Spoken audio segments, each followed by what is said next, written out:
soir. Alors vous êtes blonde ce soir, plutôt Laurette, Mathilde? Plutôt Laurette. Quand on vous a proposé ce film, quand Amir Vieri vous a proposé ces deux rôles, vous l'avez pris comme un cadeau, un challenge? C'était quoi l'enjeu? Un cadeau, un challenge, tout ça.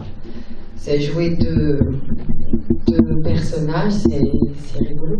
C'est rigolo, c'est particulier, c'est un peu schizophrène quand même de se dire voilà, on joue avec soi-même. Mais ouais, bien sûr, c'est intéressant. C'est rare en France. C'est rare, et c'est à nouveau compliqué techniquement aussi.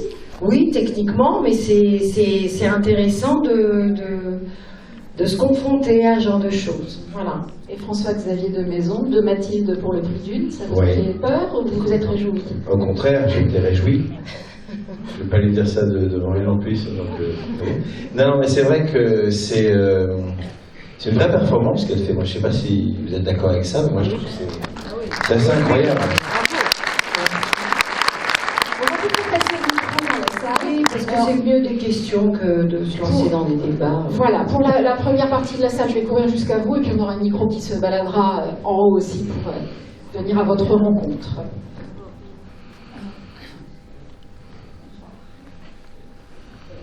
Bonsoir Mathilde, bonsoir François.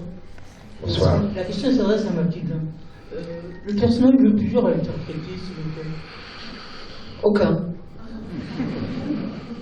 Le plus dur, non, aucun. Non, il y a une actrice compliquée, mais c'est pas difficile à faire. Enfin, c'est pas moi forcément, mais c'est une observation. Et puis l'autre, Laurette, elle est tellement gentille et tout. Non, non, il n'y a pas de complication avec ça, quoi. Pas trop dur de, pardon, pas trop dur de faire deux scènes différentes sur un. Non, c'est pas deux scènes, c'est deux personnages différents. On en fait une le matin, l'autre l'après-midi. Si, c'est pas dur, c'est très fatigant. Ouais. Merci. Et puis toutes les scènes où il y a les deux, techniquement c'est assez complexe. Donc c'est ce qu'on appelle la double passe ou voilà. Non, parce qu'il n'a rien à voir avec les hôtels du même nom. On a marre de la prostitution. Voilà. Donc je fais pas mal de double passes. Non, mais donc du coup c'est vrai que c'était quelque chose de très technique. Et moi je trouve que c'est vachement réussi dans le film. Franchement, c'est. Voilà, je voulais te le dire. Non, mais bien sûr. Bonsoir. Bon, on va chanter. Oui, bonsoir. Bonsoir. Alors moi, j'ai pas de questions à poser. Moi, je voudrais simplement vous remercier parce que mon mari et moi, on a eu la chance de faire partie du casting. Ah. Et pendant 3 jours, on était à la Roque d'Enterron. Ah, bah oui. Voilà, bien sûr. on a assisté à la fête de Laurette. Je me suis vue d'ailleurs dans le film. Et vous êtes très bien. Avec Sylvie Vartan. Hein. Et on est venu avec notre copine Janine. Ouais. Qui avait les cheveux bleus dans le film. Ouais. Donc on a passé 3 jours sensationnels et je souhaite à tout le monde de pouvoir profiter de ça parce que c'était vraiment une expérience très enrichissante et vraiment on en garde un souvenir impérissable. Ah bah super. Voilà. Et le jour de Vartan là. Oui. Voilà, le jour où on a fait la fête de Lorette et on avait l'impression d'être... Et en fait, il faisait très froid, on a mis les polaires, voilà. Mais c'est très mauvais, hein. Au cinéma, on a toujours soit trop froid, soit trop chaud. Alors, la semaine d'avant, paraît-il qu'à la Roque d'Enterron, il avait fait un temps magnifique. Et mais on s'en fout, on n'y était pas. La semaine d'après, sensationnel. Alors, on n'en a rien à faire parce qu'on nous avait dit ça. On est arrivé, c'est comme les Bretons, vous savez. La Bretagne, c'est la seule région de France où on dit « Oh, ce que c'est dommage parce qu'il faisait très très beau hier. » Et là, aujourd'hui, je suis là et il fait très mauvais. Donc, on s'en fout. Mais enfin, nous, on a eu très très mauvais temps. Mais c'est pas pour ça, on a une... Non, vous avez une très belle région. Voilà. Et j'ai pu faire aussi plus Vartan, on se dit pour ça n'a pas été facile non plus. C'est quand même dans la région d'Aix-en-Provence. Ouais. Et il y a eu un magnifique festival de piano. À la Roque d'Enterron. Oui, à la Roque d'Enterron, oui. Ouais. Bon. Après ce petit point météo et géographique. Voilà, c'est ça. On vous embrasse très fort. Bonsoir. Alors on va continuer à faire tourner le micro dans la salle. Mathilde Seigné, avant quand même vous disiez tout à l'heure, pour faire une actrice pas sympa, il suffit d'observer, mais vous vous êtes inspiré de quelqu'un en particulier. Enfin, vous n'allez pas balancer ce soir, mais d'une composition générale. Non, je ne plus parce qu'on m'a interdit. J'ai plus le droit de dire des noms, j'ai plus le droit de grand-chose. Parce que vous l'aviez fait au début? Oh bah, quand j'ai commencé mon métier, j'avais des grands plaisirs. Aujourd'hui, on a régressé, on est dans une époque extrêmement consensuelle où on me dit tais-toi, tais-toi, tais-toi. Donc je ne balance plus. Oui, je me suis inspirée, bien sûr, de plein d'actrices que j'ai vues, en général les moins connues. Quand elles ne sont pas connues, elles sont pas. Et vous, entre ces deux personnages de Laurette et de Julie, il y a un peu des deux en vous? Il peut y avoir des moments il y a un peu des deux en moi. Il y a un peu des deux en elle. On va la musique, on va chanter, on va faire du jolly ce soir. Comme dans l'obscurité puis la lumière. Comme la fin de la soirée puis un festin. Et on fait un petit show. Oh voilà, bon. Autre question? Alors, qui se lance? Ah, il y a là-bas. Alors, on grimpe tout en haut et on vient après vers vous, madame.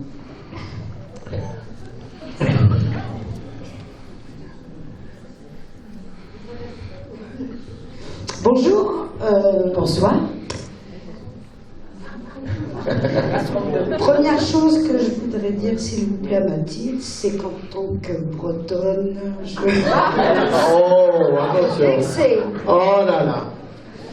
Oh là là. J'adore la Bretagne, hein. Ben, moi aussi. Et Elle y a tourné des films. Vous êtes d'où? Rennes. Ah, Rennes. Vous aimez Rennes? Mais j'adore la Bretagne. J'adore la Bretagne. C'est juste qu'il ne fait pas toujours beau, mais que les Bretons vous expliquent qu'il faisait très beau. Non, c'est pas vrai. C'est pas vrai. En Bretagne, il fait beau plusieurs fois par jour. Non, il ne pleut que sur les cons. Oh! Magnifique. Magnifique. Je vous remercie. Pas de commentaires sur le film? On adore la Bretagne et ses 4 saisons. L'été, l'hiver, l'hiver et l'hiver. J'adore la Bretagne et je trouve que dans le sud, il fait toujours trop chaud. Oh. Vous habitez dans le sud ou pas? Oui, depuis très longtemps Ah maintenant. bon, bah alors vous avez quitté votre... Qu'est-ce que vous racontez là? On ne dit pas de mal de la Bretagne. Non, je dis pas de mal. Vous avez une question Sur le film? Alors, sur le film, Non. si, Emmanuel Seigné, Oui, c'est ma sœur. Ben non, mais là, vous pensez que c'est Emmanuel Seigné? Mathilde Seigné, excusez-moi. Non, mais ce soir, c'est Louis Seigné, en fait. Non, ce soir, vous avez devant vous Louis Seigné. De la comédie française. Mathilde s'est volatilisée, Emmanuel, non, mais Louis Seigné est là. Je suis extrêmement désolée. Je voulais dire que je vous aimais vraiment énormément. Emmanuel ou Mathilde? Les deux, Mathilde. Et pour rebondir sur ce que... En fait, la vérité, je vous coupe 2 secondes, hein, madame la bretonne de Rennes et tout. En fait, Emmanuel en joue une et moi je joue l'autre. Ah, c'est ça. N'en pensiez pas, hein? Ni une ni deux. Peut-être qu'elle... Je voulais vous dire... Elle voulait te dire quelque chose de très gentil en plus. Alors, je vais être un peu vulgaire et je suis désolée, mais j'aime beaucoup, beaucoup, beaucoup. Je vous aime beaucoup en tant qu'actrice, mais ce que j'aime par-dessus tout, c'est votre grande gueule. Et ça, je trouve qu'effectivement, comme vous venez comme vous venez de le dire, vous n'avez plus le droit à rien parce que maintenant, on n'a plus... Ça, c'est vrai. Qu'est-ce que je regrette, Bah, qu'est-ce que j'ai aimé, qu'est-ce que j'ai ri en vous entendant. Mais c'est plus possible aujourd'hui. Enfin, c'est pas fini, il y a des trucs qui arrivent là, apparemment. Sinon, pour Non, il y a aujourd'hui une époque où, même si, bon, là, il y a 2-3 petits paplards qui vont sortir, qui sont assez sympas, il y a encore, bon, bref, je fais relire, il n'y a plus cette espèce de liberté que je pouvais avoir. que vous aviez au début, effectivement. Voilà, mais je sais, on me le reproche, mais c'est interdit par la loi. Aujourd'hui, pas de Macron, pauvre vieux, il fait ce qu'il peut, il se démerde. Il n'est pas sorti de l'auberge. Mais en l'occurrence, c'est pas lui, c'est pas le gouvernement, c'est une époque, je sais pas, qui a C'est peur. l'heure de neige. Oui, moi dès que je dis un truc, ah mais qu'est-ce que t'as dit? Parce que, ah oui, mais ça fait du tort. Tout le monde a l'impression que tu vas faire la prochaine fois, vous leur dites que ça fait beaucoup de bien à la dame de Rennes qui vit à Montpellier. Bravo, super. Ceci dit, la dame de Rennes, Isa, on aurait une chanson de Cabrel.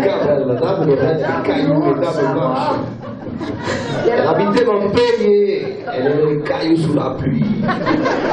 En ce qui concerne le film, comme la réalisatrice n'est pas là, je voulais savoir si le rôle avait été écrit sur mesure pour vous, parce qu'effectivement, il y a Sylvie Vartan. Et je voulais savoir si elle avait fait, par rapport à une de vos répliques, une référence à Gilda Rita Hayworth. Quand vous dites dans le film, ils s'endorment avec moi, mais ils se réveillent avec... Ah, peut-être. Oh, ça. Peut-être. Il y a une phrase culte dans le film, est-ce que vous l'avez identifiée? Il y a une copine qui... Parce que moi, je vis à Perpignan en ce moment. D'ailleurs, si vous avez des questions, ça me ferait plaisir, parce que sinon, je connais Perpignan. Et elle me dit tout à l'heure, ma copine, elle me dit... Allez-y, continuez, parce que j'ai du mal avec les textos. Elle me dit, putain, j'ai effacé son texto ou quoi? Elle me dit, non, j'essaie de... C'est quoi? Je garde ma main si je veux. Oui. Je garde mon verre si je veux.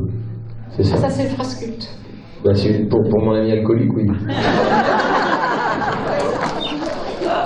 Alors, les amis alcooliques, et après je finis, je dirais... On parle pas des Bretons, on est d'accord. Ça n'a rien à voir, les Bretons ne voient que du lait de cerise. J'entends le loup, le renard et la belette. Ça c'est québécois, C'est breton? Oui, C'est breton, c'est hey, bonjour la Bretagne, on est bien content de vous voir aujourd'hui. C'est Surcouf de Saint-Malo, c'est pour ça. Surcouf. Québécois. Un dernier mot? Je dirais verre vide, je te plains, verre plein, je te vide. Bonne soirée. Il y a d'ailleurs un très très beau bar à vin ouvert dans ce cinéma. Ça mériterait quelques applaudissements. Oui. Ah, bravo, Merci. On va continuer de faire tourner le micro. Une question pour vous, François Xavier. Parce que moi j'étais déjà parti là. Alors justement, sur la grande question de l'âge des femmes, des actrices en particulier, est-ce que c'est vous, en tant en tant qu'acteur homme, est-ce que c'est un sujet qui préoccupe aussi les hommes? Alors non pas de vieillir au cinéma, parce qu'on n'a pas l'impression que ce soit un problème pour eux, mais est-ce qu'ils s'inquiètent de savoir ce que deviennent leurs collègues femmes au même âge? Non, les hommes ne s'intéressent pas enfin, malheureusement, ça est triste, mais c'est vrai que c'est un constat que oui.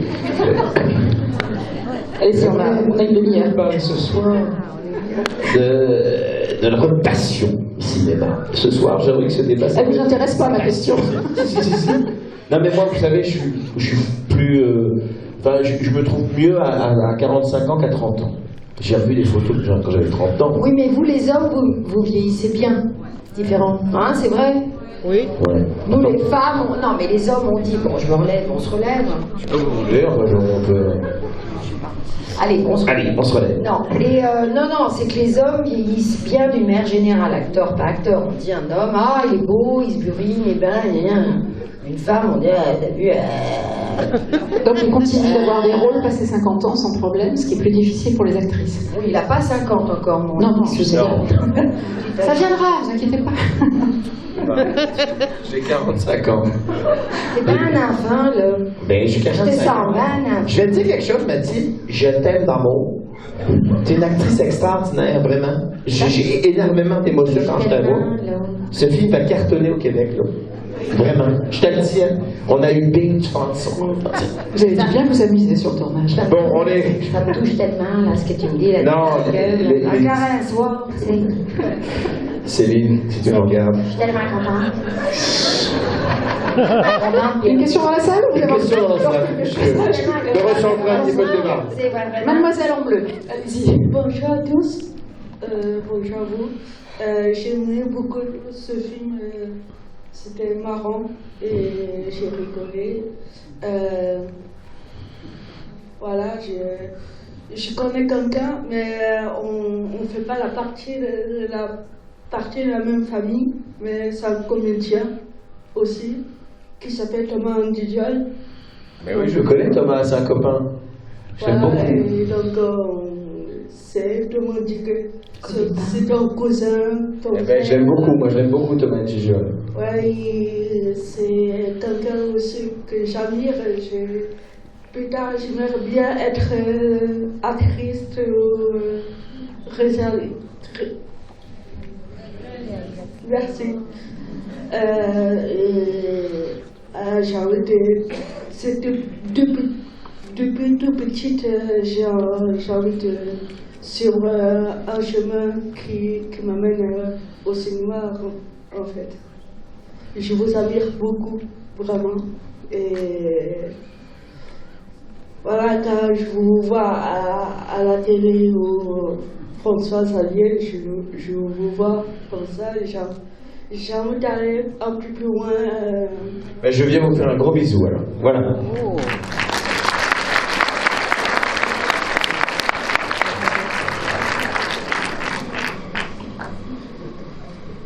Alors, on continue de vous faire passer le micro. Allez, premier rang. Bonsoir. Bonsoir. Je voudrais savoir combien de temps de maquillage pour le... Oh là là. Parce que vous avez dû le refaire forcément à chaque fois. Oh là là. Comment vous dire? C'est-à-dire, oui, c'est un... La planète des singes à côté, c'était rien. Ouais, c'est un cauchemar. Non, mais c'est vrai que c'est un gros boulot. Il y avait... le truc, c'est que je faisais pas Laurette tous les matins ou Julie tous les après-midi. Ça a été trop simple. Alors, il y avait des changements, on faisait au mieux pour que ce soit le moins long possible. Mais effectivement, je faisais une matinée Julie ou une matinée Laurette et après, j'avais tout le changement à l'heure du déjeuner. Donc, j'avais pas de déjeuner, en fait. Je déjeunais pas, j'avais pas de pause. Les actrices ne mangent pas. Non, les actrices ne mangent pas. Vous êtes super mince. Super mince, là, parce que bon, je fais très attention à ce qu'elle vous fait, mais bon. Mais c'était vraiment très, ouais, des gros, 2 heures de changement peut-être parfois. Quand vous vous êtes vu la première fois avec cette prothèse ou ce maquillage et cette bouche de canard, ça vous a fait rire? Vous vous êtes fait peur? Je sais pas, j'ai pensé à des actrices. Des noms. Si vous avez marrant, ça me fait penser à un tel. Ouais. J'ai trouvé ça assez réaliste. Je me suis d'ailleurs demandé, quand je me suis retrouvée avec cette prothèse, parce que c'est assez ignoble en fait. C'est immonde. On se réveillait avec ça le matin et puis on ne voit que ça. Je me suis juste demandé comment elle pouvait faire ça pour de vrai en fait. Qu'il n'y ait pas des gens dans leur vie, des hommes, des amis. Non, c'est pas ça. Enfin voilà. Ça m'a intriguée là-dessus parce que c'est quand même assez monstrueux. Mais bon, il y en a quasi... Enfin, c'est un peu exagéré, mais enfin, il y en a qui sont, oui, pas loin de ça. Ça fait ventouse quand même.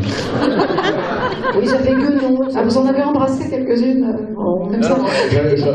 Vous voulez savoir si j'ai eu des relations avec des actrices refaites? Sexuelles avec des actrices refaites. Non, d'embrasser simplement aussi. Non, mais vous mouillez la lèvre, vous claquez contre la vitre et vous êtes tranquille.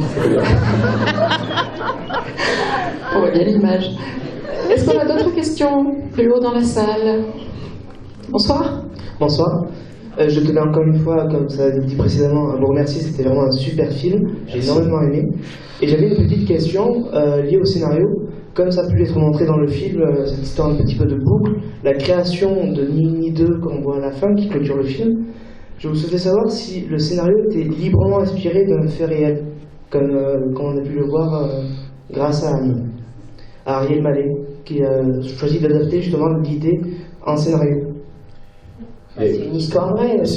Oui, à la base, c'est Anne Jaffery qui est la réalisatrice du film et qui a écrit le scénario, qui s'est inspirée de 2 jumelles, qui n'étaient pas du métier d'actrice, du cinéma, mais 2 jumelles qui ne se connaissaient pas, qui avaient été séparées à la naissance et qui s'étaient retrouvées quelques années après, 30 ans, 40 ans après, et ça l'a inspirée. Voilà. Et elle en a fait quelque chose dans le monde du cinéma qui, je trouve, parle très bien de ce métier, comme on aime cette série 10% tous. Voilà, et c'est vrai qu'il y a quelque chose de... Moi, je trouve sur le métier d'extrêmement juste, d'extrêmement sincère, Et voilà, je trouve que finalement, cette double personnalité, c'est le choix qu'elle doit faire. Charles Arsène. À Larsen. Faut que je rentre à Perpignan. On te chasse. Bonsoir à tous les deux. Et merci d'être là pour parler du film et pour le présenter. Je voulais savoir si au niveau de l'équipe coiffure qui a coiffé, l'équipe maquillage, ils étaient plus sympas dans la réalité ou c'est la même équipe que pour le film? Non, ils sont plus sympas. Ouf, ça va. De mon équipe, ils sont plus sympas. Ils sont vachement sympas. Ils sont pétroleurs aussi, hein. C'est un métier où ils bien tout le temps. Mais ils sont plus sympas que dans les gonzesses. Et du coup, je veux savoir pour tous les deux une question un peu plus générale, mais qu'on a peut-être l'habitude de vous poser, mais au niveau du film, maintenant que vous y êtes moins dedans, et peut-être, enfin tout est relatif, hein, mais un peu plus en recul, il y a, quand vous le voyez comme ça, une scène que vous voyez, puis vous dites, mais c'est vachement court, alors qu'en fait, waouh, ça nous a pris tant de temps, nous, dans le tournage, c'est tout court. Enfin, vous dites... on est, je sais pas toi, tu dis, mais on est toujours déçus et étonnés dans l'autre sens. Ben non, mais je veux dire, mais ça c'est pas lié qu'à ce film. On est toujours étonné au résultat des montages. Les montages, vous savez, un montage de film, ça fait tout un film. Il peut y avoir des rushs très mauvais et faire un film vachement bien, et l'inverse, quoi. Un montage, c'est dingue. Comment on peut faire de vous tout et rien. Donc oui, on est toujours déçus de certaines scènes, de certaines émotions qu'on a données, qu'on ne retrouve pas. Et puis à l'inverse, positivement, des scènes où on a trouvé ça pas bien et en fait elles sont mieux. C'est assez curieux le résultat. Enfin, je ne sais pas ce que tu en penses, mais c'est assez curieux le montage. Moi, mes plus grandes scènes au cinéma ont été coupées. On peut les voir, du coup, en bonus? Un jour, je vais faire un film avec toutes mes scènes coupées. Ah bon, t'as coupé? Au niveau du scénario, on va ramener quand même, parce qu'il n'y aura pas beaucoup de cohérence, mais c'est vrai que parfois, ça arrive. Pas dans Coluche. Non. Si, Coluche, il y a eu une scène où Coluche fumait un pétard. Bon, il en fumait quand même quelques-uns par jour. Et à un moment donné, il fumait un pétard et il voyageait dans sa tête, il se rêvait chef de tribu en Afrique. Et c'était une espèce de délire où il y avait tous les hommes politiques français, Antoine de Caunes avait imaginé ça, tous les hommes politiques français qui passaient lui déposer des offrandes. Et Coluche était là, il fumait son pétard, il disait merci ma poule, merci, tout ça. Et la scène était tellement belle, tellement folle. Edouard, tu te souviens? Parce que le producteur du film Coluche est dans la salle ce soir. Edouard de Messine, on peut l'applaudir. Edouard de Messine, Et tu te souviens de cette scène qui a été coupée au montage, qui avait demandé à un barnum, je crois que c'est la scène la plus chère du film, à fabriquer. En studio, il y avait 200 figurants. Et Antoine a commencé à monter son film, et il s'est dit, mais ça n'a aucun sens. C'est trop barré, etc. Et on a coupé la scène. Voilà. Donc pour répondre à votre question, en plus devant Edouard, c'est rigolo. Voilà. Bonsoir. Déjà un grand merci pour ce film qui était vraiment un pur bonheur pour moi. J'avais une petite question pour tous les deux, savoir quelle a été la scène qui vous a le plus marqué pour l'un comme pour l'autre. Tous les deux ou oui? En individuel ou ensemble? Ensemble, on a eu... La plan séquence du début. À Aix, là. À Aix-en-Provence, notre plan séquence du début, c'est un plan séquence, donc ça... À Aix, là, dans la rue, là. Ouais. On l'a fait combien? C'est toujours des trafics, sortes sémarrés. Non, moi j'ai une scène personnellement avec François-Xavier, c'est quand j'ai ma bouche au canard, là. Et que je m'énerve là dans l'appartement. J'adore. Quand on s'engueule, il dit oui, Olivier, Jean, je sais pas ce que je dis. Ça, j'adore. Non, mais on a plein de moments super tous les deux. Dans le studio d'Anne-Sophie Lapix, j'avais bien aimé aussi, on s'est bien amusé. Ouais. Et puis la scène où on est tous les deux, tu sais, à la sortie du cinéma, où il lui dit ses 4 vérités, je trouve que c'était une jolie scène. Où il s'aperçoit qu'en fait, elle sait même pas qu'il a une femme et des enfants, alors que c'est son agent depuis 20 ans. Parce qu'elle pense qu'à sa gueule, cette espèce de... Oui, elle pense qu'à sa gueule. Mais, espèce d'actrice. Espèce de connasse. Mais non, mais c'est vrai que je crois pas que ce soit mon cas, mais ça a dû l'être à un moment donné. C'est-à-dire que il y a tellement d'ego chez les actrices, ou les acteurs d'ailleurs, les acteurs, pire les acteurs que les actrices d'ailleurs. Pardon, c'est un autre débat. Mais que en fait on est tourné sur nous. Et en fait, on parle que de nous sans même se rendre compte qu'on ne parle que de nous. Mais le système entretient un peu ça, et les agents. Exactement. Le système entretient ça, et que du coup, les agents vous mettent dans des choses. Alors, quand on devient vedette, quand on n'est pas du tout vedette, on n'a rien à secouer. Mais dès qu'on devient un peu vedette, les agents sont là, ils ventilent. Et ça ventile très très vite. C'est un métier où ça ventile très vite. C'est-à-dire que le type, il est même pas connu, il s'appelle François Schnouf, et puis, mais il a fait un film, et les mecs sont très très contents, alors leur agent les encense, et puis ils sortent de l'affiche avant que la colle soit sèche. Et tu vois, tout le monde s'en fout, non, parce que c'est quand même ça ce métier c'est une carrière quand même, hein, c'est pas... Mais je vois en encense très vite n'importe qui. Et tout ça ventile, tout ça est très excité. Mais non, mais c'est vrai. Et donc, du coup, faut rester la tête froide. Et on parle très vite. Je dis on, pas forcément moi d'ailleurs, parce que moi j'ai toujours écouté les autres, mais on parle très vite de soi. Et ils sont complètement sur eux. Tous très vite. Mais ils n'ont rien fait, hein. Ils n'ont rien fait. Ils ont fait un film qui a eu un petit succès, les mecs. C'est aussi l'époque. C'est Alain Delon, tu vois. Oh, c'est extraordinaire. C'est aussi l'époque qui veut ça. C'est peut-être pas comme ça. Non, ça a toujours été comme ça. Moi, je suis un peu plus âgée que ça et ça fait, 30 ans que je fais ce métier. C'était comme ça à mes débuts aussi. Ouais. Ça ventile extrêmement vite et dès qu'il y a un petit succès, petit point melon, petit séjour à Cavaillon. Un petit mot sur la réalisatrice. Petit séjour à Cavaillon. Adjia Ferry, parce que alors elle a fait des longs métrages. J'ai envie d'en parler. Elle a aussi écrit des séries télé, Fais pas ci, fais pas ça. Qu'est-ce qu'on attend pour être heureux, qui est aussi une super série. Chez Gabriel, avec Patrick Bruel et Isabelle Carré. Voilà, ça c'était un long métrage. Est-ce que le fait qu'elle ait travaillé pour des séries télé, ça donne aussi une façon de travailler différente, un rythme différent, et d'en travailler dans l'écriture? Ça, j'en sais rien. Les gens en ont marre, ils s'en vont. Ils ont une babysitter. Ouais, ils ont. Non, mais c'est. Ça, j'en sais rien, mais elle écrit très bien. Elle écrit très bien, elle a beaucoup de talent. Et la série Fais pas ci était vachement bien. Ouais. Et je sais pas si c'est le cinéma ou la télé, en tout cas, elle écrit bien. Elle écrit vraiment très bien, ça c'est important. Ouais, elle est vraiment. Vraiment, je suis d'accord avec toi. Bon, un dernier mot, puisque j'en ai un dernier mot. Un dernier mot, parce que les gens. Une question ou ça, allez-y.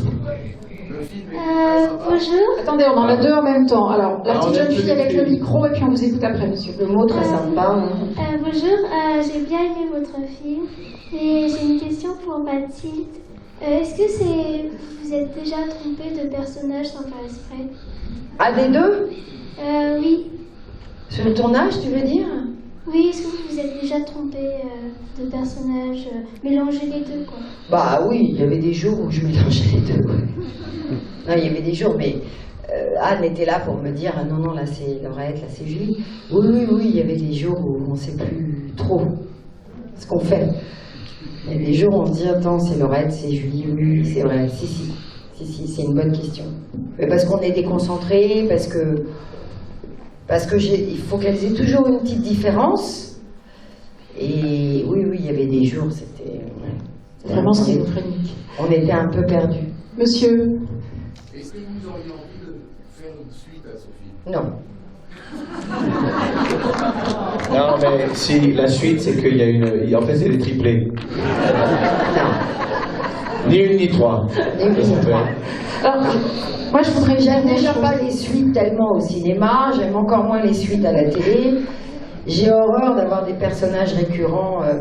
Voilà, mais non, moi j'aimerais pas faire la suite, lui il n'y a pas de... ça ne demande pas de suite. Vous nous avez fait... C'est le spin-off de Jean-Pierre, en fait, lui aussi a un jumeau.